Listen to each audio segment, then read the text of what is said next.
The bereaved mother of Jay Slater says she wants to question the two men who brought the adolescent to their Erin prior to his passing. Utterly devastated regarding Jay's last hours before vanishing in Tenerife, Debbie Duncan said she has so many questions. Refusing to cry, Debbie, 56, said how she could not get her head around Jay's, 19, decision to get into a car with two older guys and go to their secluded Erin flat. Jay, who traveled on vacation with friends Bradley Hargreaves and Lucy Mae Law, vanished from the vacation rental unit on June 17 at around 8 in the morning. At 8:50 a.m., Jay, an apprentice bricklayer from Oswald Twistle Lance, called Lucy, 18, claiming to be lost, dehydrated, and with just a 1% phone battery remaining. His phone last rang in rural Detino Park, while he was attempting the treacherous 11-hour drive to his own place in Los Cristianos, which was 25 miles distant.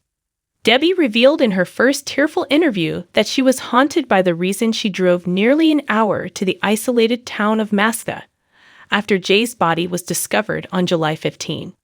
The young man and the two men got into a car at 5 or 6 in the morning after the youngster had attended the NRG Music Festival in Playa de las Americas. Because Jay would never allow his phone to run out of charge, Debbie thought he might have left the flat fearing for his safety the following morning. Why did he leave there without charging his phone? She asked the son. His phone would always be charged. There are a ton of inquiries. It has come to light that one of the two men is Ayub Qasim, an East London heroin dealer who was jailed and goes by the name Johnny Vegas. The other man is an acquaintance known only as Rocky. I don't know what he thought he was doing by going with these two guys. Debbie sobbed as she spoke. Really, I'm not sure. I simply don't understand why he went with them instead of returning to his own pals. We believe that he hasn't understood where he is headed. And darkness fell. I simply believe that he hasn't given it any thought or realized where he was headed. At 7:30 a.m., Jay shared a Snapchat photo of himself smoking outside his flat.